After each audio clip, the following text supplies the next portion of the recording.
From the stealing of the land of our country from the Native American people, to the enslavement of millions of people stolen from Africa, from the conquering of foreign lands and the bleeding of our own workers, to the brutality of today's mass unemployment, homelessness, and poverty, capitalism is not and has never been just, humane, or civilized.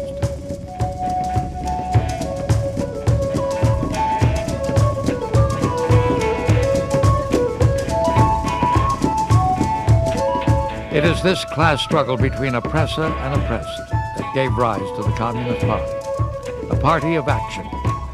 For over 75 years, this fighting organization has been a powerful weapon in the hands of the working class.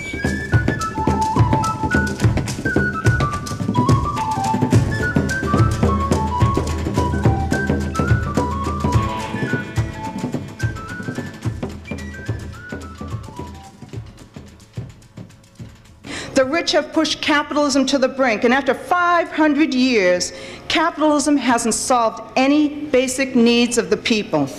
The solution has got to be a socialist system. We initiate struggles, we organize struggles, and we lead struggles, and we have been doing it for 75 years now. The working class has to be the group, the class that fights for socialism, because we're the ones who make the country run. And what happens at the end of the day? They get only a little bit, in a sense, of what they produced, and the capitalist gets everything else. Capitalism is a very insane and unjust system, and therefore doing away with it is a rather a simple, common kind of a task of people getting together and taking over the industry and operating them for their own good. The only thing that we have is our unity and our organization. And racism and sexism are two very powerful weapons of the ruling class that is used to divide working people. We're all people. We should all be united and be able to work together and stay together, because we need one another. We really do. The color of racism is not between black and white or brown or Asian, but that color is green, and that's out to make a buck.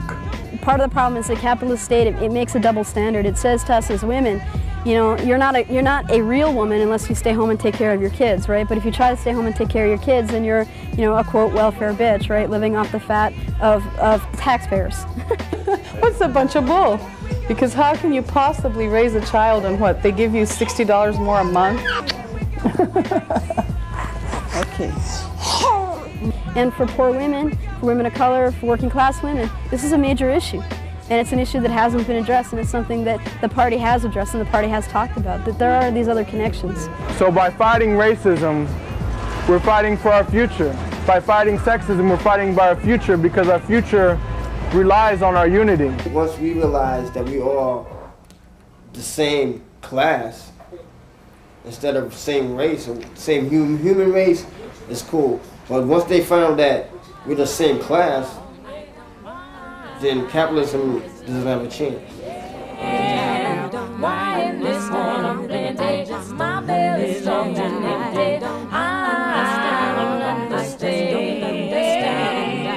And the party initiates struggles and movements that challenges the whole concept of what capitalism is. The corporations and the wealth is destroying the humanity out here and the human behavior of people.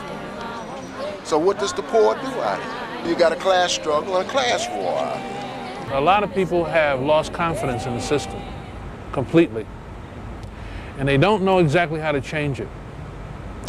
But they do know that the force they were told to fear most has a track record, the communists, in bringing about change and bringing about revolutionary change around the world. In 1919, with the Industrial Revolution still expanding, the Communist Party was founded. This is Chicago. This is where the Communist Party USA was founded. Radical workers from all over this country, from the IWW, from the Socialist Party, from the trade union movement, got together here and formed the party that's really transformed this whole nation. The party grew out of the struggle to organize the steelworkers who were locked in open confrontation for their lives. That already set the stage for the party, and that is that William G. Foster was organizing steelworkers in 1919. Unthinkable, unheard of, the ruling class' worst nightmare. It was a very militant and a bitter strike, but it was lost. This perhaps may not appear to be the best atmosphere to found the Communist Party, but it's only when the times are the most difficult, when the situation, to the faint of heart perhaps, seems the most impossible, that a Communist Party can take root and begin to assert itself and organize it. In 1929, the stock market crashed. American capitalism had plunged into the deep depression of the 1930s. But the solution to this fantastic situation, according to Herbert Hoover, was to wait until economic adjustment. But starving people couldn't wait. The people in power had no answers. But we communists had answers. We found out through the newspaper, the People's World, that we weren't the cause of the Depression, that the Depression was caused by the capitalists and the bosses. The party organized union organizations, tenants organizations that worked against evictions. It was grassroots organizing that produced the New Deal. It was the Communist Party that helped draft the bills for unemployment insurance, Social Security, and the Wagner Act, which legalized unionization. We instilled the sense that the government had a responsibility to create jobs, and that masses of people, when they unite, could force the government to do it. There wouldn't be unemployment insurance or Social Security without the Communist Party. That's a big thing to say, but it's true. Communists had formed the backbone of the drives to organize in basic industry, to organize mines and mills and farmers and build the CIO. Communists were the most devoted. They were in the forefront in the ranks of organizing the unorganized. They just didn't know how to get a handle on the steelworkers, even to begin talking to them. So they hired every communist in sight that they could lay their hands on. The reason that they were successful was because they not only that were trying to organize a union, they were trying to organize the party. Little Steel comprised the first major victory of the CIO. The struggle for racial unity was key to the victory. The role of the labor movement up to that point had been one of rejection of black workers. The Communist Party works against division, against racism, and the separation of people by race. Before the Civil Rights Movement, the party had an idea that you can't unite, for instance, the workers in trade unions without a struggle against racism. That's very dangerous in the eyes of the corporations, and they utilize it to divide. It was in the white workers' interest to get black workers to also want to join the union, because that would give them added strength to make demands against the bosses. That gave us success, and we literally united the trade union movement, the steelworkers in the South. During this period, the party reached mass proportion. Tens of thousands of mostly working-class people, black, white, and brown, joined the Communist Party and the Young Communist League. When I joined after the Amsterdam News strike, I joined with 2 or 3 others of the strikers, but I didn't consult my husband about it. He didn't know about it. One of his friends told him, "Did you know what your wife was doing?" He said, "She's joined the party." Soon after that, he did join the party. He didn't tell me. I found out about it too. I cannot imagine that socialism will do anything but overcome. I feel confident that we will overcome. I am a member of the Communist Party, and I will stay there forever. Far before the U.S. entry into World War II, communists realized the greatest threat to the world came from fascism and initiated a worldwide united front against fascism. Fascism is a movement to support the needs and the wants of big business.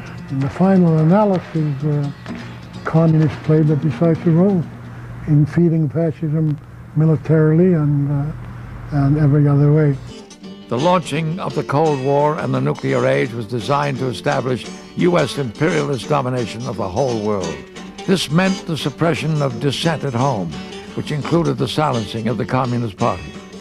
The Smith Act and other laws were designed to illegalize the party and jail its leaders.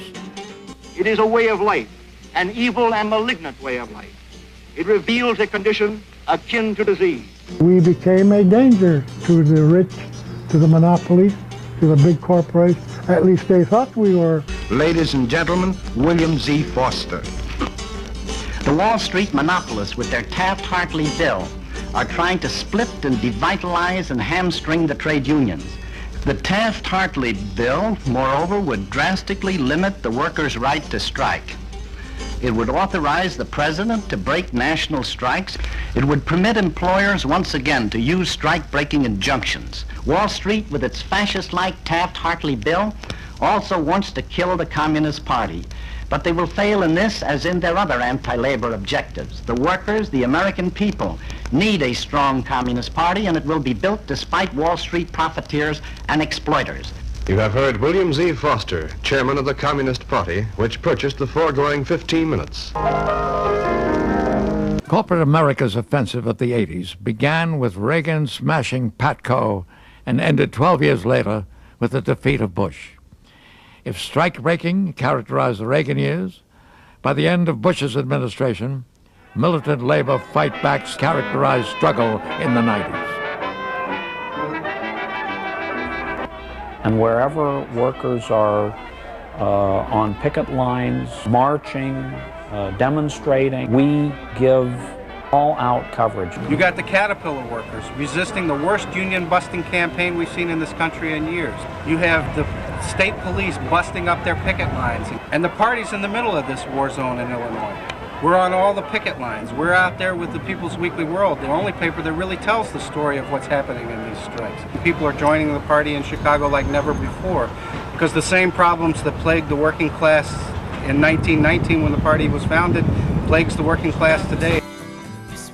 We started distributing the paper at Circuit-Wise a number of years ago when we learned that there was a organizing drive taking place. I'm one of the hard workers that fought the struggle at Circuit-Wise to get a union in after 6 years. We felt that this plant and the workers in it were extremely important. Every time we try to fight, it seemed like Circuit-Wise would do something to knock us down. At first I was afraid to go with the union, and in reading the paper I see there were a lot of people that weren't afraid, and I felt that I had to stand strong and not be afraid also. Once the workers feel that empowerment and feel that they can make a decision and that decision can be carried out because of their creativity, is something that you can't take away from them. We survived. We did get our first contract, and it was very exciting. It was the support that I got from the party. Always out here on the picket line with us, and on our struggles with us, talking to us, encouraging us to do the right thing. We fight differently. We don't mind saying, you know, that workers should get more. They should get all of it. Once they get that attitude, you know, the idea of having a revolutionary change in the workplace and beginning in the workplace is just incredible. To me, socialism is a group of people getting together, doing the right thing for the working class. People learn through the struggle. They will learn. The People's Weekly World. The coverage of the Pittston strike. And if it takes every day till we get a contract, we'll be here. And we don't want no scams. It's our job, our town. The union's here to stay. When the miners took over a coal preparation plant, the People's Weekly World had two correspondents who were the only reporters who were asked to come in to cover it from the inside. And that was similar to the 1930s when our reporter was asked to come inside to report the battle from inside the plant of the auto workers. It's a counterbalance against the corporate media, you know. Yes, I do read it. What do you like about the paper? No, I like when they go around the world and they do stories of what's happening in other areas of our world. People fighting for rights, a struggle, the working class fighting for things that they want and need and deserve. If the system won't respond to people's needs, then we must change the system. Today's agenda includes a job for all, health care, an end to racism, for full equality, peace, decent homes, and the right to education. The stronger and bigger the party, the more militant and united the people's movements will be to fight for these demands. We are confident that great victories can be won today, and that the great goal of socialism can be achieved. Socialism really is the defining character of our party and of the YCL. I mean, workers taking power. I mean, that's just the process of world history, moving the society onward, you know? I mean, when that doesn't happen, you know, we're in regress. We're regressing. When socialism comes to the United States, it would have a particularly United States type of flavor. I don't think I'd strive for anything that I wouldn't want somebody else to have. Goals of socialism to care for each other. I mean, meaningfully, not just say it in words like you hear our politicians nowadays. The point is not just to do it for us, but for the generations that come behind us. Well, socialism won't come dropping out of the sky, nor will it one day people wake up, oh, that's what we need. It will come about as a result of struggle around the conditions we face every day. When you want to make a journey of 1,000 miles, you have to make that step by step. We have to all learn together, millions and millions of us. People are mad, and when you reach that critical mass, when you combine anger with organization, I think we're about there. I think there's going to be great changes in the future, and I think we're going to win great gains in our lifetime soon. The Communist Party and Young Communist League is now experiencing rapid growth. Hundreds of new members have come in. They are working people, black, brown, white, and yellow, men and women, younger and older, joining the party and the YCL out of protest. Brothers and sisters, comrades, young communists, and friends, history places this challenge before you, places this challenge before all of us. It's your class, your people, and future generations that call out to you. I'm confident that this generation will take up the challenge, and as that generation in the 30s met the challenge of history, we can be greatly confident that this generation will. There's no movement or party like the Communist Party. There's no movement that's so totally dedicated to the question of fighting for the interest of workers and people and against racism. Wherever there's a strike, wherever there's a community struggle, wherever is a struggle for justice and equality, we'll be together. I must say, a young person today who sees a society willing to build jails but not provide jobs for young people. The Young Communist League, I think, is the way for young people to fight back against these conditions and to improve their lives and to make revolutionary change. I remember clearly the first feeling I had was, I have always been a member of the party, whether I knew it or not. I didn't have a name to put with it that that's what I was.